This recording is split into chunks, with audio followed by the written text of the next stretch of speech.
हृदि निरन्तरम् भासते स्वयं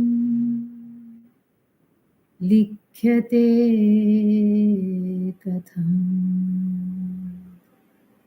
हृदयकुहरमध्ये केवलं ब्रह्ममात्रम्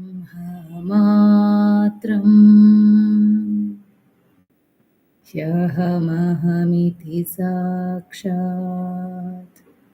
आत्मरूपेण भाति हृदि विषमनसा स्वं चिन्वता मज्जहता वा अवनचलनरोधात् आत्मनिष्ठो भवत्वम् देहं मृण्मयवज्जडात्मकम् अहं बुद्धिर्न तस्यास्त्यतो नाहं तत्तदभावसुप्तिसमये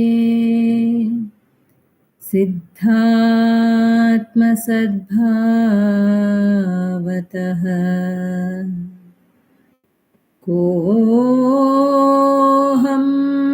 भावयुतः कुतो वरधिया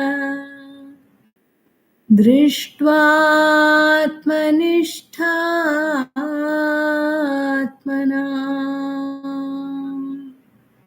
सोऽहं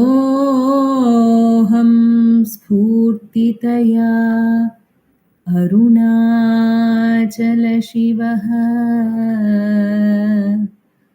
पूर्णो विभाति स्वयं सोऽहं स्फूर्तितया अरुणाचलशिवः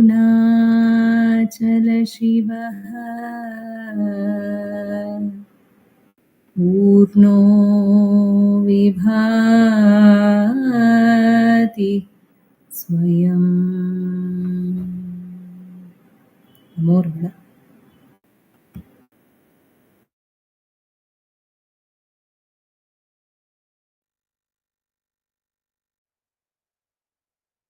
Uncle, you're on mute, Uncle. Namo Ramana. Our thanks to Revatima for that rendering of Muktagatrayam chanting. We have been meditating on the verses of Anma bodham, the Tamil translation by Bhagavan Sri Ramana Maharshi of the Sanskrit work Atma Bodha by Adi Shankara. We are in the final verse and we can take a look at the whole work in retrospect or introspection.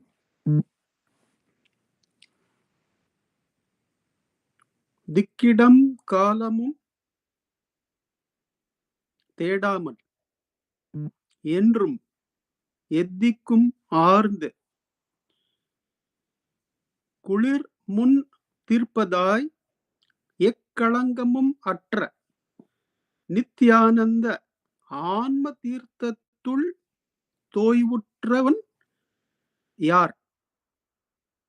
செய்கை ஒன்றின்றி மற்றவன் யாவும் அறிந்தோனாய் எங்கும் நிறைந்து ஆற அமிர்தனான் எனவே அறி.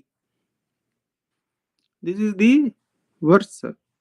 திக்கிடம் காலமும் தேடாமல் என்றும் எத்திக்கும் ஆர்ந்து ஏ குளிர் முன் தீர்ப்பதாய் எக்களங்கமும் அற்ற நித்யானந்த ஆன்ம தீர்த்தத்துள் தோய் உற்றவனாய்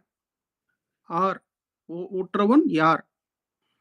செய்கை ஒன்றின்றி மற்றவன் யாவும் அறிந்தோன் ஆய் எங்கும் நிறைந்து ஆர அமிர்தன் ஆவன் எனவே அறி. So the jnani state as one with the Parabrahman, Hridaya Kuhara Madhye Kevalam Brahma Matram Aham Aham Iti Sakshat Atma Rupena Bhati. So the oneness of the Atma and the Brahman and the state of the jnana or jnani is clearly brought out in summary of the whole work. And Dikkidam Kalamum Tedamam. First thing what happens is that in such a one, the instruments are understood for what they are. That means the gross eyes, they reveal the directions, they reveal the place you are in, and the place, a pilgrimage place or a holy water place is present. And even in visiting that holy river or holy water, there are auspicious times. Even the melas are held, Kumbh Mela and other melas are held at the right point in the flow of time. But now, the one who is at the culmination of this work, he stops searching for the truth, for the reality, for the happiness in dik, idam, kalam. Stops searching for in any direction. Why? Because எத்திக்கும் ஆர்ந்து குளிரும் முன் தீர்ப்பதாய். How does the Atma exist? It exists in every place and every moment. Now, for that, there is a verse in Bhagavan, in Ulladu Narpadu, where Bhagavan says, Namandri Naledu Nadedu. Without the self-attentive eye, is there time or is there place? So, this self-attentive eye is present irrespective of which place the body is in, irrespective of which time you find yourself in. In fact, it is the other way around, says Bhagavan.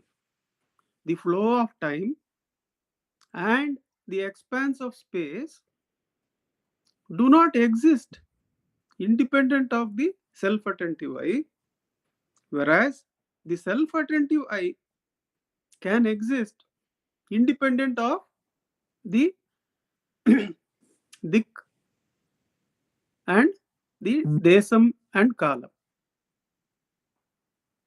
Because in Atma Vicharam, what we do when a thought about the time in which this body is there, or time in or place in which the body could be, or the time in which the body will reach some place is thought of, immediately one has to let that go and ask for whom is this thought.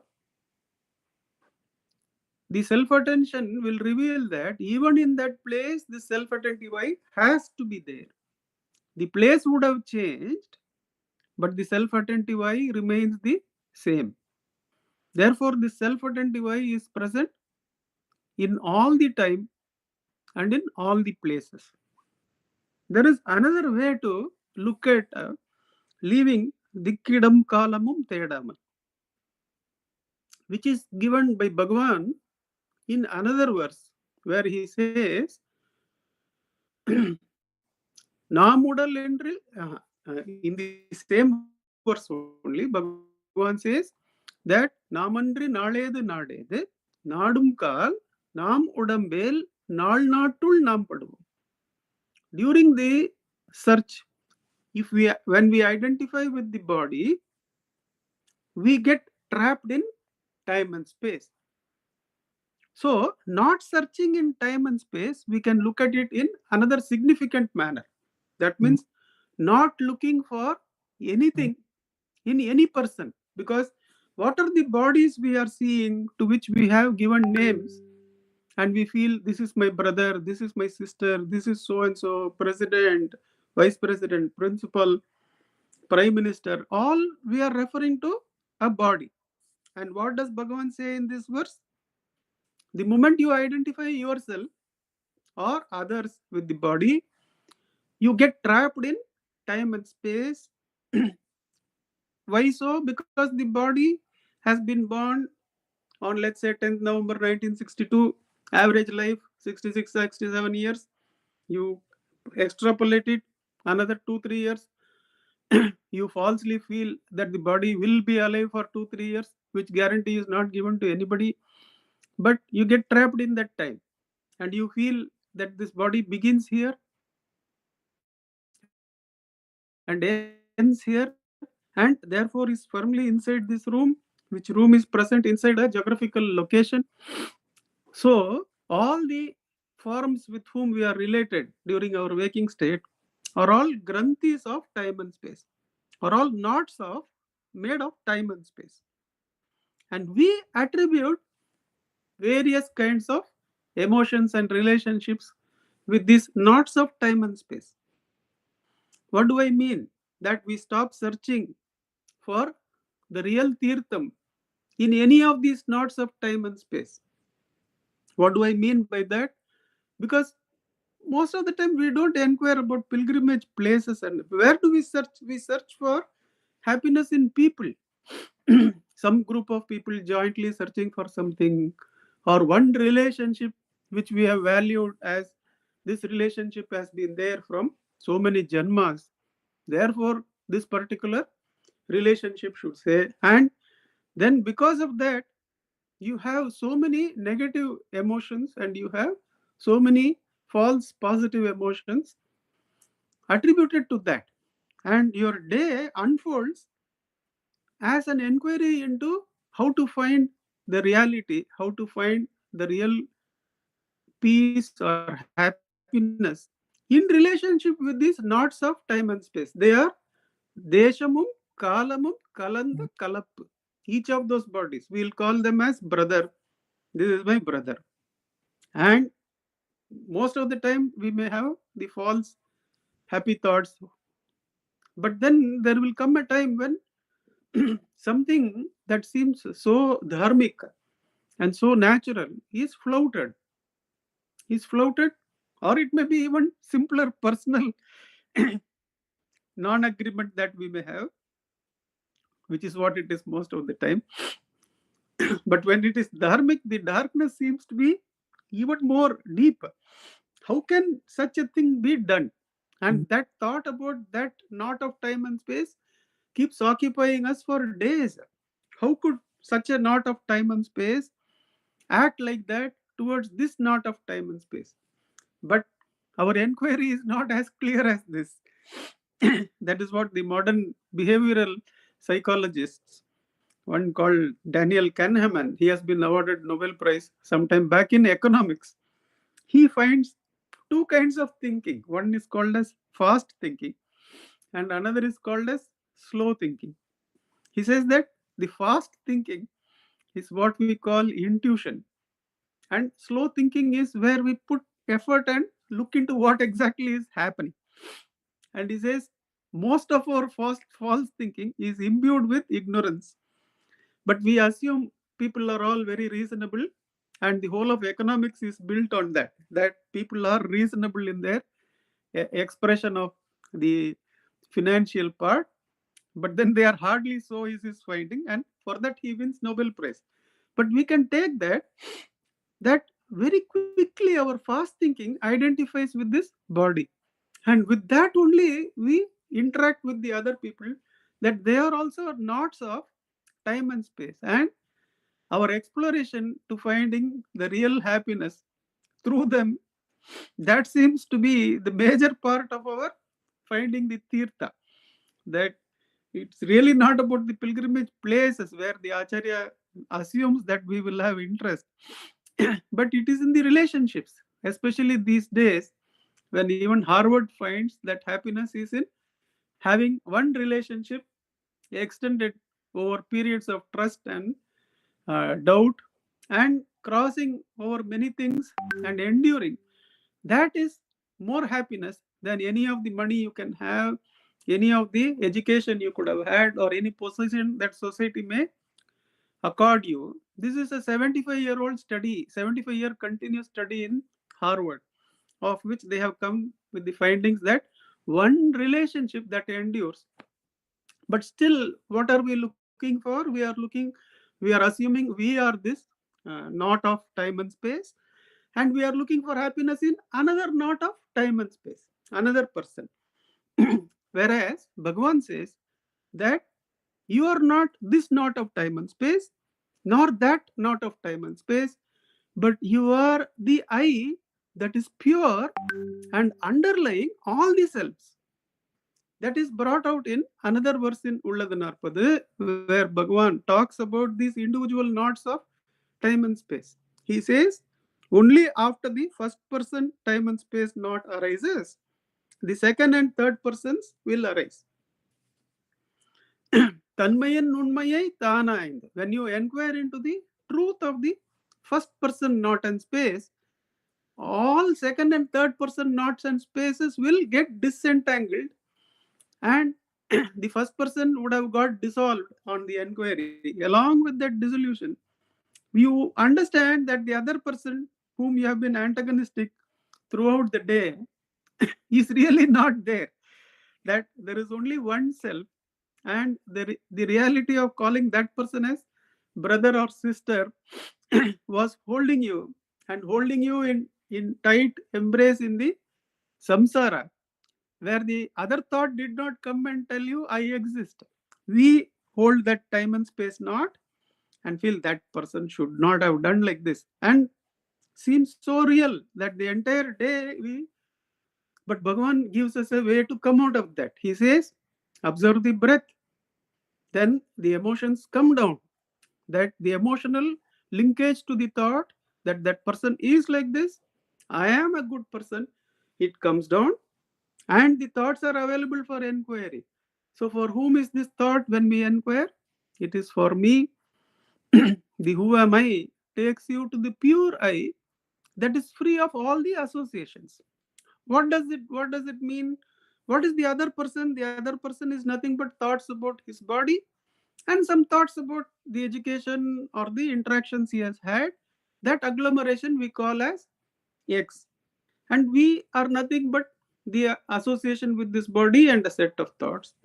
Bhagavan says the difference lies in the bodily parts and in the thoughts, but there is no difference in the I. So let go of whatever your thoughts are. You feel as these are my thoughts, and these are the possible thoughts that the other person could have had. Let them go. Hold only the I. How to hold that? Whenever the thought of the knots of time and space called people arises in you, in each one of us, we should understand this is fast thinking. We are going to get trapped here. We are going to get into a prison which we ourselves create by fast thinking. We have to slow down. We have to slow down there. Are, what does this mean? Uruvam tanayin ulaga paramatram. Uruvam tanandrel ulagum paramum uruvamille. That means whenever you see another as a form, the implication is that you have reduced yourself to a name and form. You have reduced yourself to a knot of time and space. Whenever you see another as a knot of time and space, the thing is you have implicitly reduced yourself or bound yourself to the knot of time and space. So the only thing to be done when the thought of another time and space knot comes up is not to name it and fastly think that you know that person. That person is a crook. I am the most holiest. Now that is fast thinking. That is trap. That's what Kahneman says, that an intuitive person with anubhava, let's say anesthesiologist. He says anesthesiologist over time, since as she gives the anesthesia to various people, the feedback loop is there that this is what happens. And he says her intuition becomes better and better with reasoning. Initially, she may take time to test, but then because the feedback loop is so quick, she can develop her intuition. And in an emergency, a 20-year-old experienced uh, the anesthesiologist will have better intuition. Now, how it is connected? It is connected that when you practice the slow thinking in Atma Vicharam and start abiding in the self, then the Sahaja Nishta, the intuitively itself, without effort. He says fast thinking is without effort, but you assume you already know. You assume all the reasonings have been properly made. But that fast thinking of Sahaja Nishta will come only after many years of practice of Atma Vicharam, of slow thinking, slowing down, that whenever you think of another as a not of time and space, you should understand implicitly I have limited myself to Uruvam. Therefore, here the job is not to analyze whether that person did right or wrong, whether that person is a good person or not, whether that person is a good teacher or not. This is not the enquiry to be made. The moment you see another person as a not of time and space, which we call as body, immediately you should understand, oh, I have trapped myself as a body. For whom is this thought? Who am I?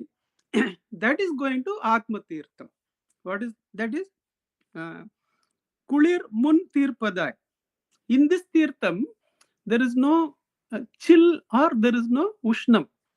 It is said that uh, you can experience it if you have gone to those places in the Himalayas, as in the flow of Ganges. Many of the places we may not be able to take bath because it is so cold, so chill. And in some of the places, there are geysers, there are warm, very hot springs, and they are supposed to be good. And in some places, the river turns northward. So that is supposed to be a better place, but it may be very deep and some alligators may be there. There also we cannot take bath. But in those places also, in the hot, cool, or deep waters also, you can stand in the banks and you can see for whom is this.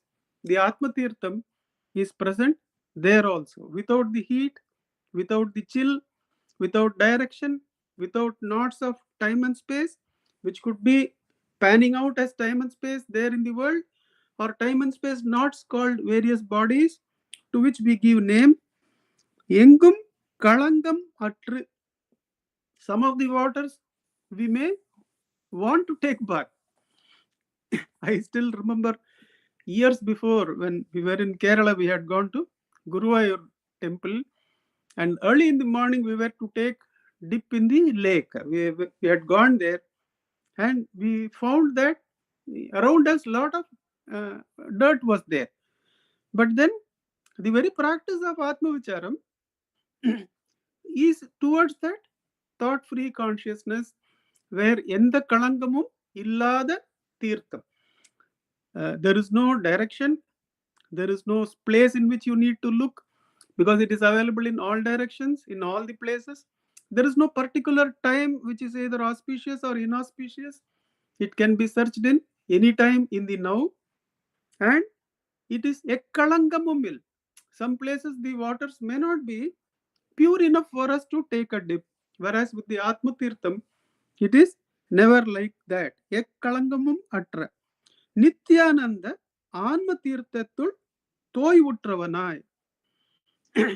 So, who is the Jnani? In whichever place the body is, whichever time the body finds itself in, it is irrelevant, because the Atma Tirtha is ever present. It is not entangled with the other time space entities also, which we call as human beings, as semi-divine, divine entities. No such thoughts are taken.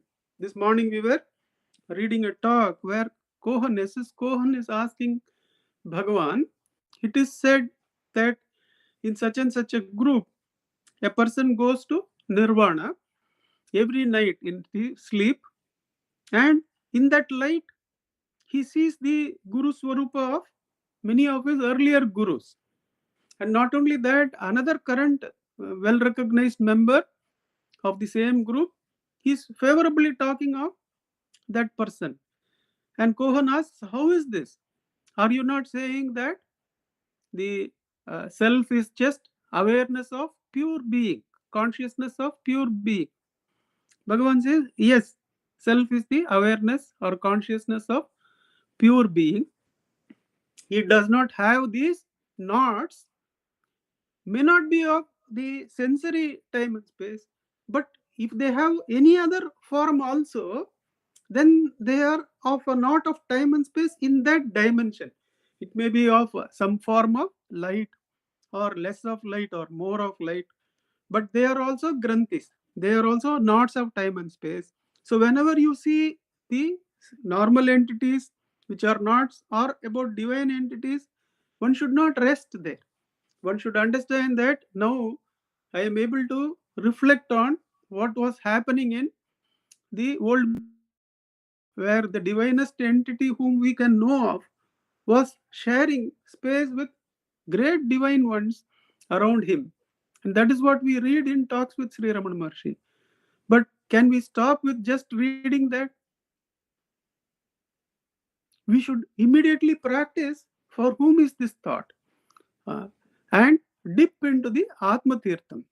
Let us say we meditate on one verse of Atma bodham or one verse of Ulladu Narpadu. It's so clear that the verse is saying this, that is, only after the first person arises, the second and third person arise. Is it enough that we stop with meditation of that verse or talk in satsangs about that verse?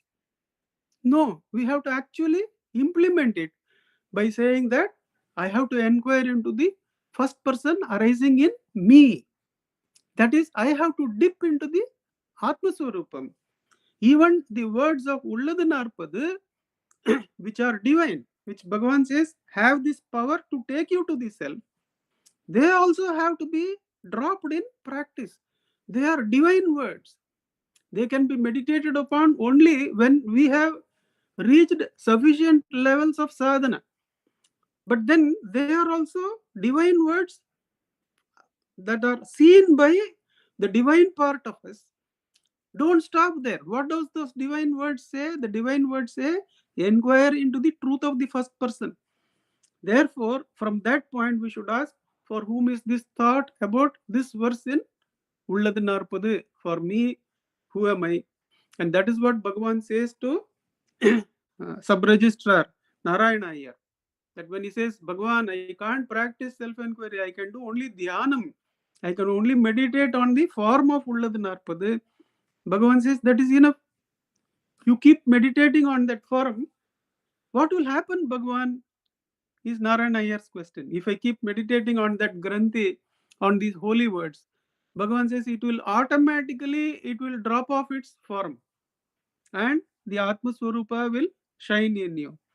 So indirectly, what it will do, it will drop itself off in self-effacement, and the self will shine in you.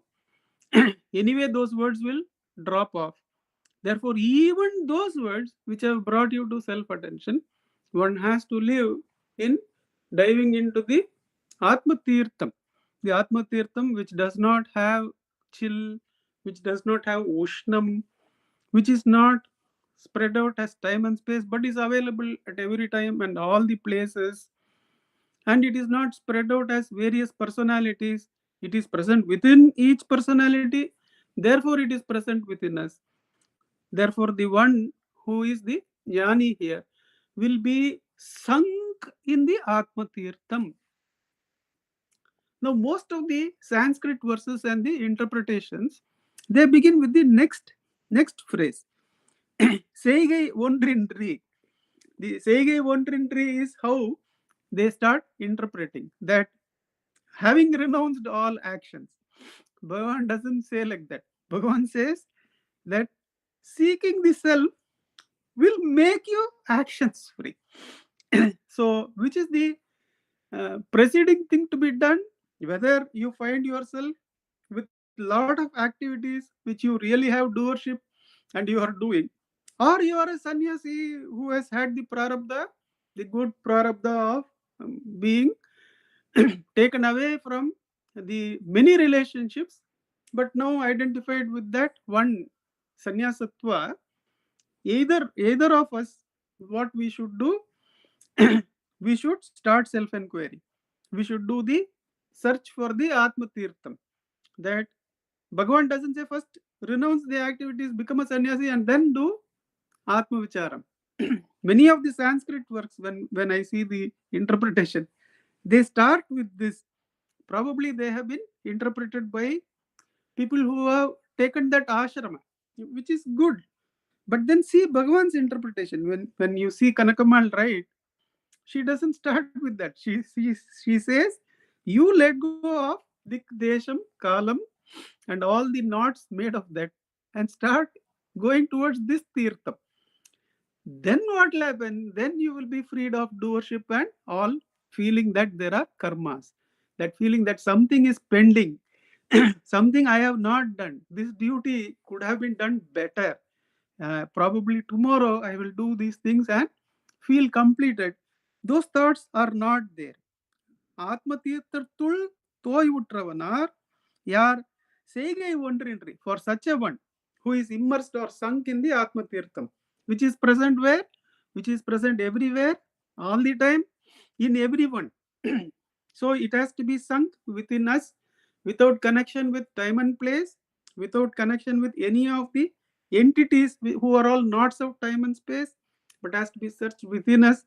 When we are sunk in that Atma Tirtham, which is without heat and chill, at that sinking or being surrounded by that grace, the one whom you have thought of, why that person did this, should not have done that, and you have dharmic thoughts which are making you furious.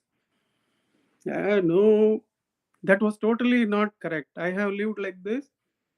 What you have to do? You have to unify your thoughts by breath. Remove the emotional contents from that separating nature. The sensory body seems to separate so strongly. The emotional identity separates you from the other. Therefore, the sensory separation is dropped. The emotional separation is dropped by observing the breath. And the thought separation, that person is of such dharma, you are of such dharma, is dropped by asking for whom is this thought. Then that pure I, which is underlying you and the other, now we can meditate on the other as everything else. You and everything else. The pure I, which is underlying you and everything else, which is pure grace. You can feel the grace surrounding. The grace has consumed you and consumed everything. And in fact, there is no difference between grace and any other. There is only grace. There is only anugraha. The anugraha is purna. It has surrounded everything, everyone. All you need is to bless anybody in trouble. You are anugraha swarupa. You are the swarupa of grace. Why are you having this worry? Why do you identify with this knot of time and space? Why do you identify others with knots of time and space? Let them go. Inquire into the source of the Atma Tirtham. Identify with the Atma Tirtham. You are that grace. You are one with grace. There is nothing other than grace.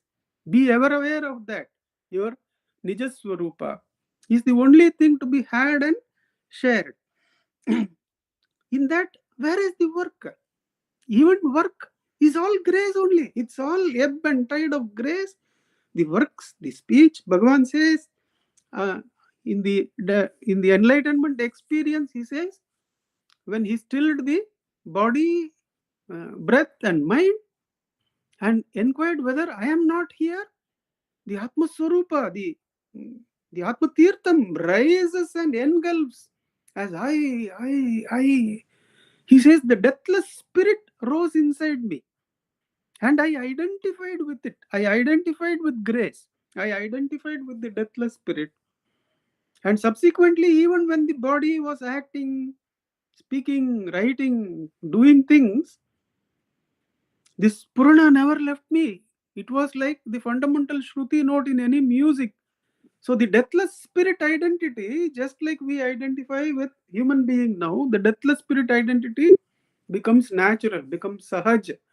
And it is the nature of everyone. It is not claimed as something special. All that is only that anugraha, is only that deathless spirit that is only there. And that is exchange between Bhagavan and Muruganar. When Muruganar reads out a poem, and the often narrated story, which we never tire of, is where Muruganar says, see, Bhagavan, the poet, is saying that seeking grace, seeking anugraha for a human being is like standing on the banks of Ganges and at the purest place possible and trying to dig a well on the banks to get the water. Hardly 2 steps you take. Then the poet corrects himself. Then that is also not that. It is like standing neck deep in Ganges and saying, I am thirsty, I am thirsty. If somebody says, that is how the Atma Swarupa has enveloped us, and without feeling it, identifying with the body, we are crying out for grace. It is like that. Poet corrects himself further. It is not even that. It is like a person standing neck deep in Ganges. It is like a fish in Ganges. And Muruganar says, that is where the poets are, that the Anugraha has surrounded all around the fish. And the fish is saying, I am thirsty, I am thirsty. It is like that for each one of us, he says. Muruganar says, how beautifully the poet has written. And it is written that Bhagavan sits up in the divan, in the court. Says, he sits up and says, see, the one thing that the poet has forgotten is that each one of us seeking grace and making efforts is like Ganges itself saying, I am thirsty. That we are grace.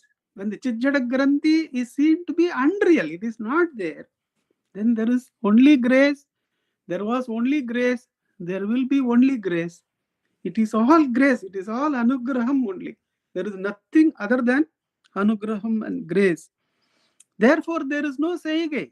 When Bhagavan is saying that his identity with the deathless spirit continued, even when the body was speaking, what are all that?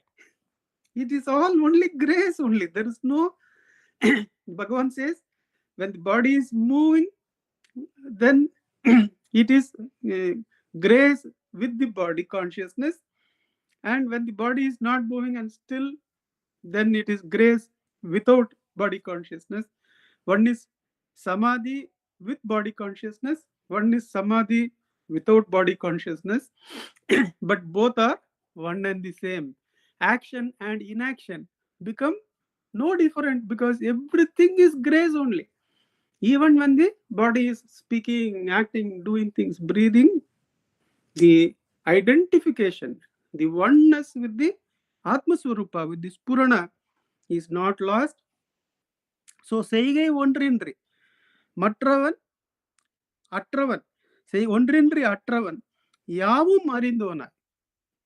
This is being identified with the Atma Swarupa, being identified with this grace, being identified with the self, is sarvajnatva, is omniscience, is knowing everything. Bhagavan says, தன்னை அன்றி அந்நியம் ஒன்றும் அறியார்.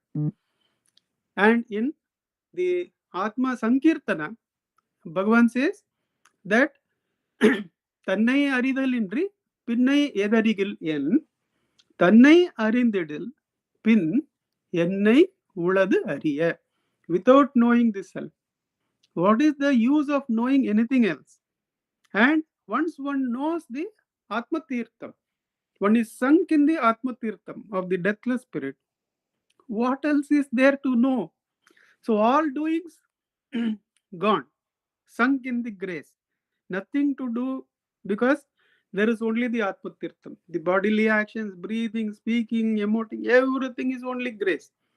Then is there anything to think? All thoughts, whether thinking is there or no thinking is there, it is all only the spurana that is there. Therefore, being identified with this spurana is omniscience, is knowing everything. Yavum arindonai, engum nirainda. He himself is the omnipresent one.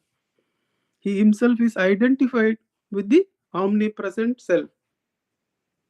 So, from the Jivan Mukti, one comes to Videha Mukti, complete knowledge of Videha Mukti, because in omnipresence, the Videha Mukti is natural.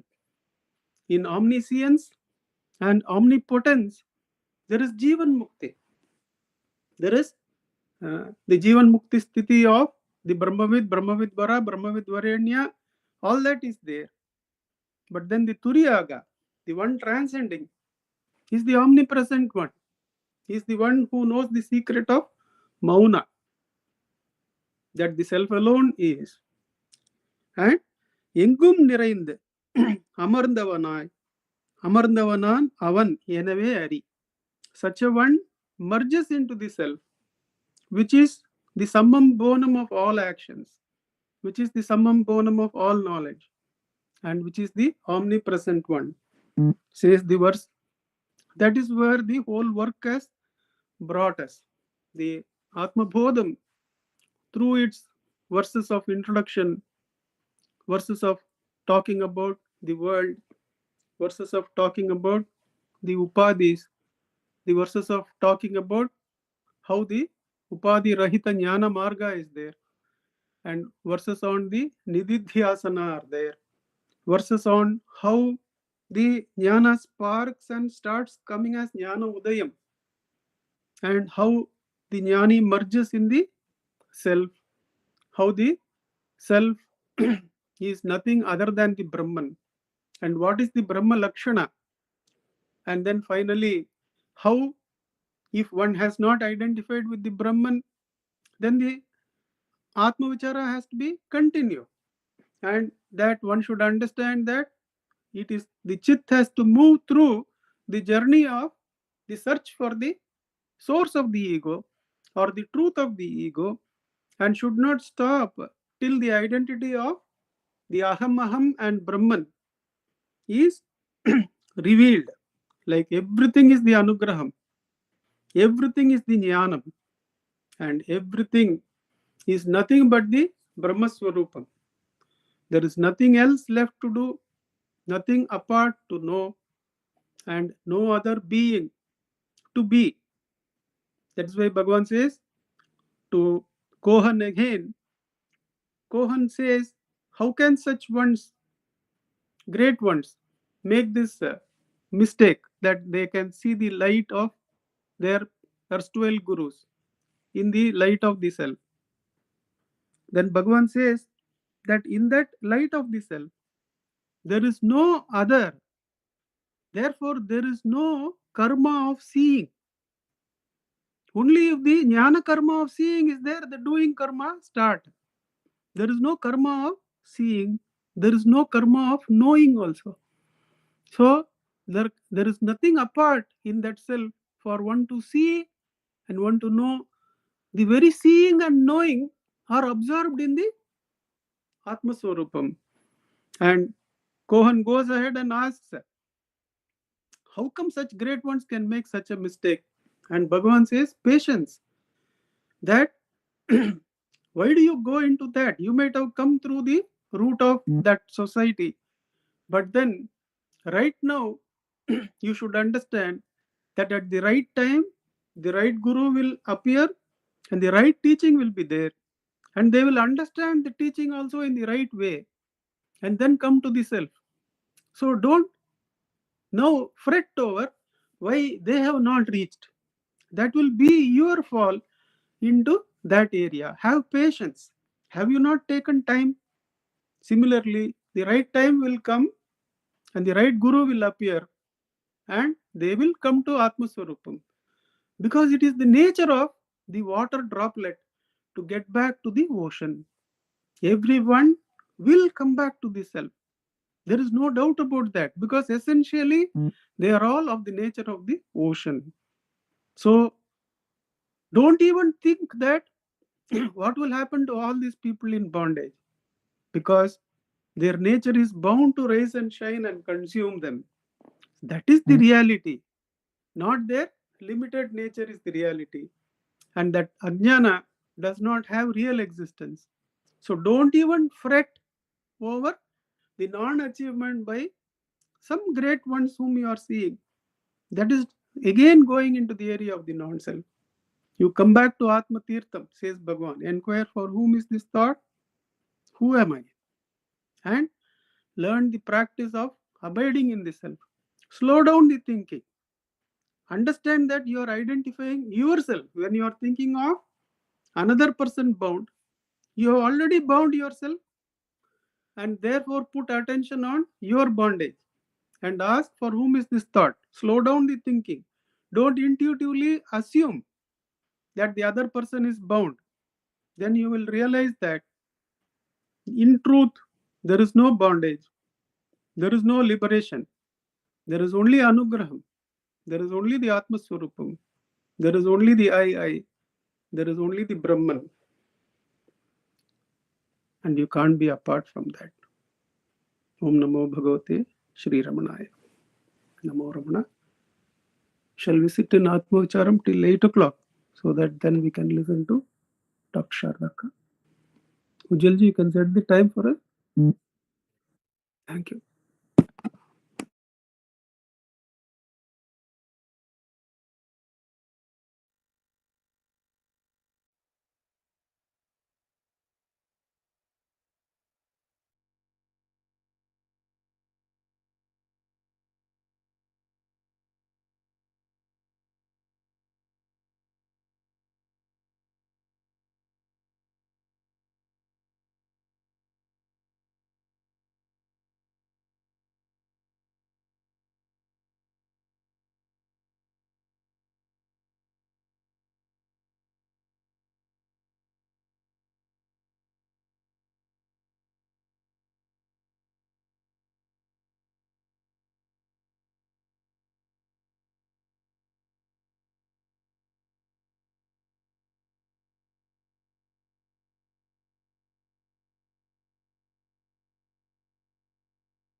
Namo Bhagavate Shri Ramanaya.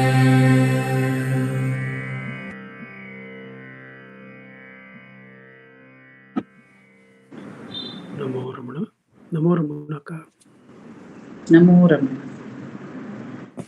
Prostrations to Ramana, shining as a self in all beings. Just one moment.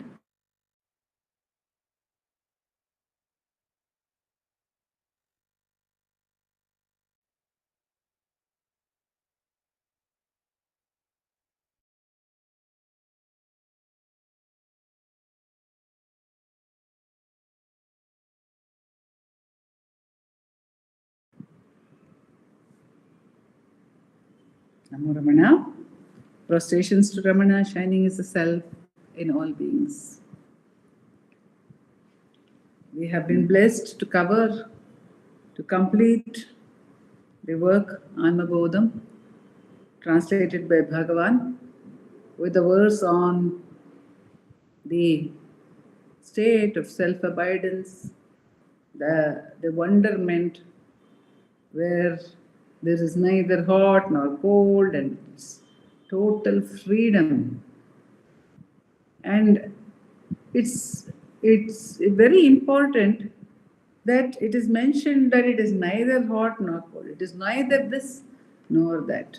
See, Nandakumar was saying the traditional way talks about renunciation, the dropping of karma, and then getting to the self-abidance. But the self-abidance is neither hot nor cold. It is not the dropping of karma nor the holding on to karma. It is not, see, one of the things can imply the other. If one says, I will not do any activity, then what happens? That thought, I will not act, I will renounce action. What is that thought? According to Bhagavan, that thought itself is an action. In that same Atma Vidya Kirtanam, which Nandakumarji referred to, he says, Sonnul Manada Tanuvin Kanmadi Siridu Indri Summa Amarvedaka. Says there should not be any action of body, speech, and mind. So, if one is planning to renounce something, if one decides to do something, then one is actually active. So, this state, which Bhagavan says in Upadesha Saram also, he says, Krityamasti kim swastitim yataha. What is there to be done? And there's in Telugu, it is Panileni Vadu. Panileni Vadu. Bhagavan says, for them there is nothing to be done. There is nothing left to be done. It is not as if they have chosen not to act. Speaking about that, my erstwhile guide, Dr. S. Ramaswamy, would say, I am not that which Bhagavan speaks about, Panileni Vadu, I am Paniki Rani Vadu, where I am a useless fellow, but these people are Panileni Vadu, where they have nothing left to be done. It is not that I choose to be inactive, it is not that I choose to drop karma, it is not like I choose to do anything whatsoever. So that is the state which Bhagavan is talking about. At the same time, in self-enquiry, there is great renunciation of everything. That we saw earlier, where Nandakumarji said that we inquire into everything. We draw everything else through enquiry. The beauty of self-enquiry is such that it does not allow us to hold on to any aspect of the granthi. It cuts at the very basis of the granthi, the very basis of the knot. Whether it is time and space, And in time and space, of course, everything is covered. So when one says it is not even, when we say it's beyond this knot of time and space, it is not a matter of living in the present. I am living in the present. No such thought is also there, because it's beyond the realm of time. When it's beyond the realm of time, it is beyond the realm of space. So everything, every attachment, every time duality rises in any form, whether it is with reference to time and space, the other, and or oneself, the divisions that we have within oneself. The inquiry rises up and asks, for whom is this? For whom is this thought? For whom is this experience? So the inquiry actually takes away all other supports. And the beauty of it is, see, where is the question of holding on to anything else? Swami Virajananda would say, ultimately, the self-enquiry itself has to be dropped. Bhagavan says it gets consumed like the stick used to stir, which is used to stir the funeral pyre. Swami Virajananda would give another example. He would say, this self-enquiry is actually the only support for us to get across. It is like the pole which is carried by the pole vaulter. The pole vaulter carries a pole, and holding on to that pole, he is able to take a high jump, which is far higher than a normal person who does a high jump without the help of this pole. So he can go to far greater heights. So that is how it helps us to get across. But at the same time, Vedananda would smilingly say, he would say, that is okay, but you see, you cannot carry the pole across to the other side. The pole vaulter, if he thinks, oh, how helpful was this pole to me, can I leave it behind over here? It's not fair to leave behind the pole and go. Then what will happen? He will neither cross himself nor be able to take the pole nor anything.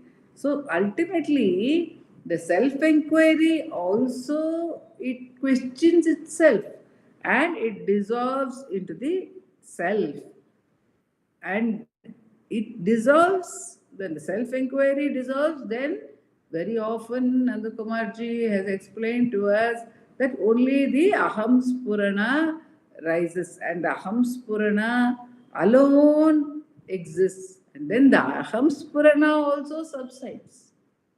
When one does not seek anything other than that, then there is no seeking from the aham spurana of any experience whatsoever. Then the aham spurana will also get dissolved, like Bhagavan told Gambiram Sheshayar, like the camphor gets dissolved in the fire, like that, that too will get dissolved. So it is not a matter of choosing anything whatsoever other than the Atma Tirtham. If there is so much of love for the self, there is so much of conviction that we need to transcend this realm of opposites, which is so disturbing. One day it is hot, one day it is cold. One way it is hot, one way it is cold. This is good and bad, hot and cold, like that. And if we feel we have had enough of, as Bhagavan says in the Padigam, Tale Paramanir Pirindu, இவ்வுலகினை தலையில் பற்றியான் பெற்றது போதும். Enough. I don't want to carry this world upon my head anymore. Why am I carrying this world upon my head? Because I have got separated from the Supreme One, the Supreme Truth. So no more. Don't send me away from you. என்னை இனி உன் பதத்தினில் என்று ஒதுக்குறப்பாரேல், don't send me away, says Bhagavan. So if one is so keen, if one recognizes that, really speaking, there is nothing more beautiful than that to be attained, then automatically one's mind will turn inward. But there is the the power of the vasanas. How does one deal with it? That is where Bhagavan's help comes to us through that beautiful weapon of self inquiry, which is a form of His grace, and it comes to us. It comes to our aid, and we can inquire and cross over the vasanas as they arise, and not even, and that too, Nandakumar ji would often tell us that don't do that with a sense of worry, or do it with a light touch. Even that, because the self inquiry itself will help us to not worry about the sadhana, not worry about anything else also, and not worry about the practice also, but just to do it, just to hold on to the inquiry alone and get back to the truth, to the Atma Tirtham, and just to be swallowed by that Sugakadal Punga Solunar Vadanga Summa Purundirangu Arunachala, says Bhagavan in Aksharamana Malai. Solunarvu Adanga. Automatically the word and the emotion, the rising of all the emotions and the thoughts, automatically it should subside, or it will subside as one as the self takes over. As the self rises up and takes over, as we say, or it comes down and descends, the great descent, the grace descends and fills us, whichever way we talk about. Bhagavan says that is only our natural state. To remember that, to hold on to that during practice is such a great gift, because one need not feel that one is a lesser mortal, that one is incapable, that one need not give way to any feelings of guilt or shame or anxiety in the practice, because Bhagavan is assuring you are already that. It is like the Ganga asking for grace. So even asking for grace need not be there. One can simply go along with the practice and allow it to do its work, and then one would know that it is alone working all the time. There's nothing that we have done. There's nothing that we had done earlier also to be able to drop any activity. What is it that we are doing? We are doing nothing. It's only the grace which is doing everything. It's only the supreme power which is doing everything. But the recognition comes by that very grace, and we are indeed blessed. And Muruganar Swami, to use Muruganar Swami's words, Yenna Kaimare, what can we give to that great force which is with so much love, which is surrounding us to reveal itself to us? Om Namo Bhagavate Namo Ramana. Very busy times for you, but you have taken time out to come and finish this. No, Thank sir, you. yes, sir, because it has been in between, we could not finish it. And I think probably the next couple of weeks we may not have this Wednesday class live sessions, and then we will look at it again. What guidance Bhagavan gives you from within in the intuitive way which you were talking about. But sir, I was little confused. The fast and the slow